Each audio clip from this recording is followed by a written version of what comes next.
but there have been reports of substrate price hikes, shortages for GDDR memory causing inflated pricing, and many other component shortages. Even something as simple as a price increase for S&D components like capacitors and resistors can impact GPU pricing as manufacturers need to buy millions of them.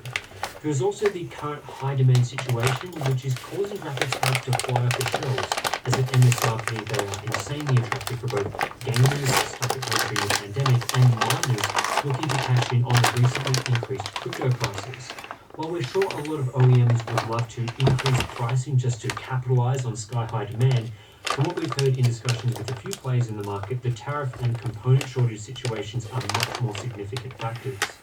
Video cards have done a great breakdown looking at Zotac and EVGA pricing following their price hikes. Zotac card pricing has increased by 16% on average, while EVGA pricing has gone up 8% on average. Both brands are exclusive NVIDIA partners, so that's why these lists only include NVIDIA GPUs, and generally the price increases are similar to what we saw previously from ASUS. What this means is that for US buyers, a card like the RTX 3060 Ti, which used to have a $400 MSRP, has now become more like a $460 GPU. The RTX 3070 is up around the $600 mark, and 3080s are now well over $800. It'll also be interesting to see what effect this has on NVIDIA's GeForce RTX 3060, which was announced yesterday as a $330 GPU for release in late February. This price sounds like an MSRP created before factoring in component shortages and tariffs, so who knows whether the cards will ever hit the market at that price. Late February is far enough away that the situation may change slightly, but it's not looking good to say the least. We've also heard that price increases in the United States will have flow-on effects in other regions such as Australia, as pricing in these regions is often based directly on US pricing. This is despite the US tariffs being a significant factor in higher prices, which aren't applied in other regions. The end result is that buyers outside the US will likely be faced with higher prices as well, with the extra margin going straight into the pockets of local distributors and the OEMs themselves. Next story is a simple one. Intel CEO Bob Swan and will be replaced with Pat Gelsinger, the current CEO of Intel. Swan has been in the CEO role since the start of 2019 when he replaced foreign representative. It's unclear what will happen to him after the transition takes place, although I assume he'll still be alive. New CEO Pat Gelsinger was actually a long-time employee and executive at Intel, holding various roles including Chief Technology Officer until he left the company in 2009. His 30-year career at Intel included overseeing some of the company's most successful processors in the Pentium, Core, and Xeon lines.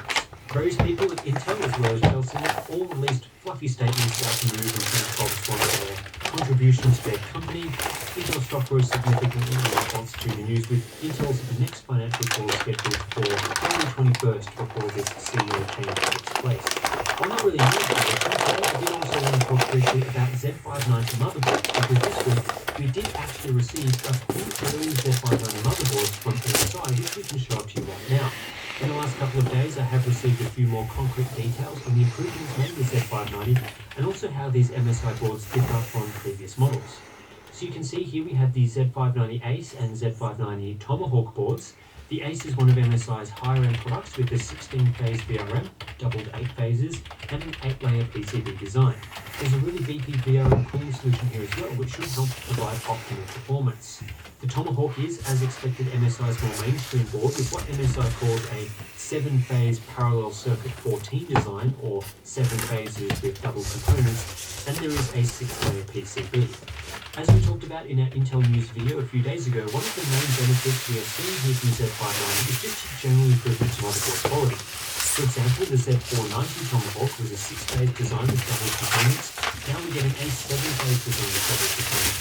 The Z590 Ace increases from 6 to 8 PCB layers as another example of improvement. Aside from that, the main actual changes to the Z590 chipset are things that I talked about earlier in the week. Integrated USB 3.2 Gen 2x2 and the new 10-bed DMI to improve communication between the CPU and devices connected to the chipset. Our PCIe 4.0 will be available on both Z490 and Z590. The new x8 DMI is exclusive to Z590. But really there aren't a ton of notable improvements. This is mostly just a refreshed chipset. So most board manufacturers like MSI with these products are focusing on just producing better boards that can handle what Intel are attempting with their 11th generation products. I don't particularly want to go through and talk about all the laptops that were announced at CES this year because there were a ton of them. Pretty much every company released new designs using some combination of RTX 30 laptop GPUs, Ryzen 5000 APUs, and Intel's 10th generation processors.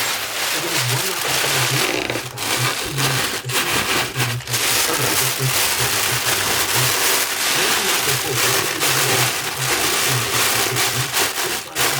full thermal solution and substandard display.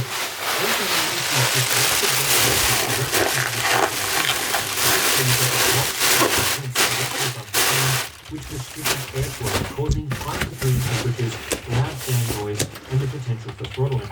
This was combated by no direct heat pipe cooling for the VRM components, something that basically every other manufacturer aside from ASUS does with their budget products, and was part of the decided to not protect this.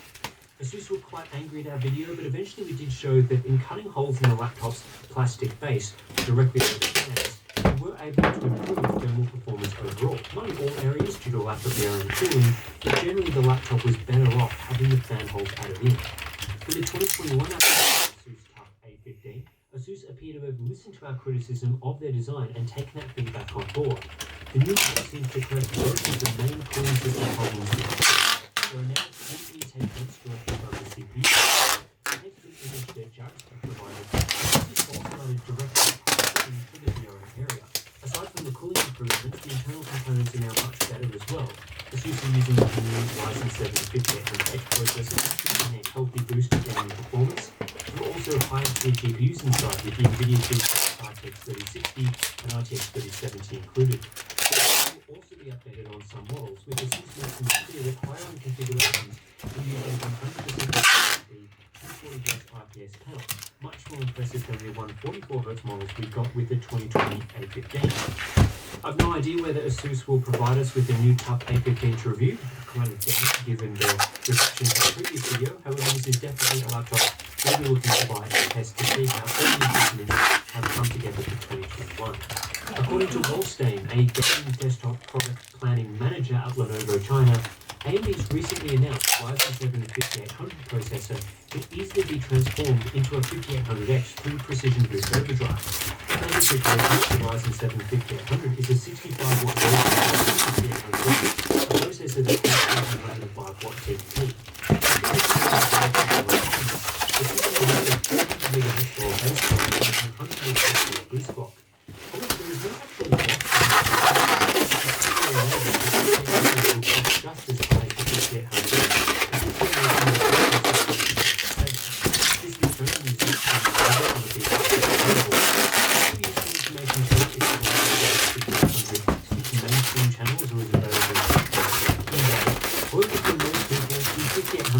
Be available as specifically an OEM product.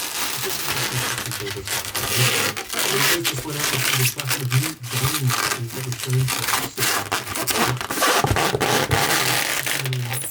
there have been some products shown off.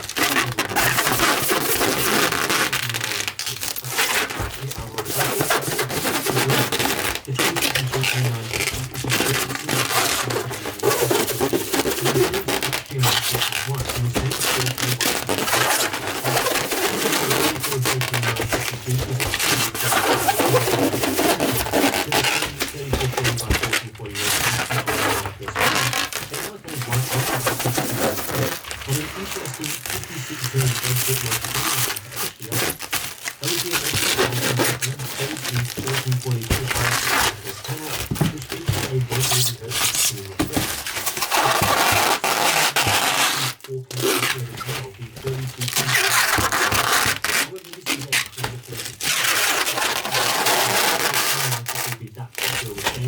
especially as it will probably have quite a high price tag.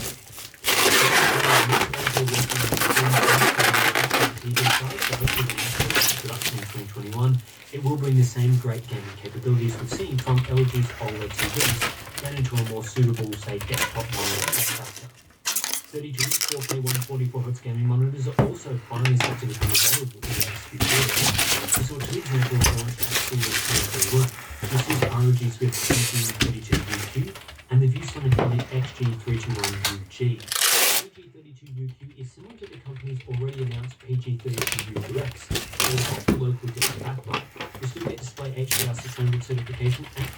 2.1 support, which is nice. You can expect this monitor towards the end of Q1 2020. The X321 unit is similar to the ASUS PG32 UC Acer Predator X32, which already announced as 4K 144 monitors with 1152 local video backlights. NVIDIA GC Ultimate certification, display HDR 1400, and very high 99% RGB coverage, although unfortunately only HDR 2.0. ViewSonic expects a summer 2021 release date, so middle of the year there. Anyway, that's it for this news roundup from CES 2021. All the rest of the stuff announced and detailed, so hopefully we will be able to review over the next couple of months and months. Exciting stuff has been happening. As always, what the channel's recommend if you're interested. Links to those in the description below. We get access to our Discord chat, monthly live streams, all that sort of stuff. That's it. Catch you in the next one.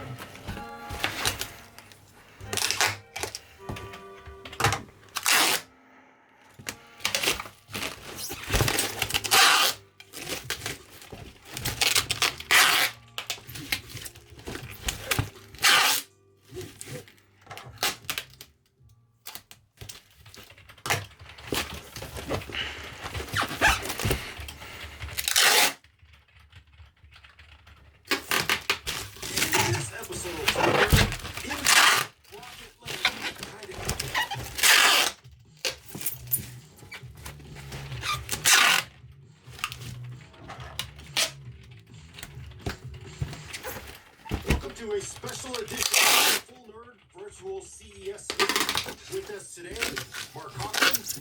Hey, what? And our very special guest, Rich, desktop specialist for retail.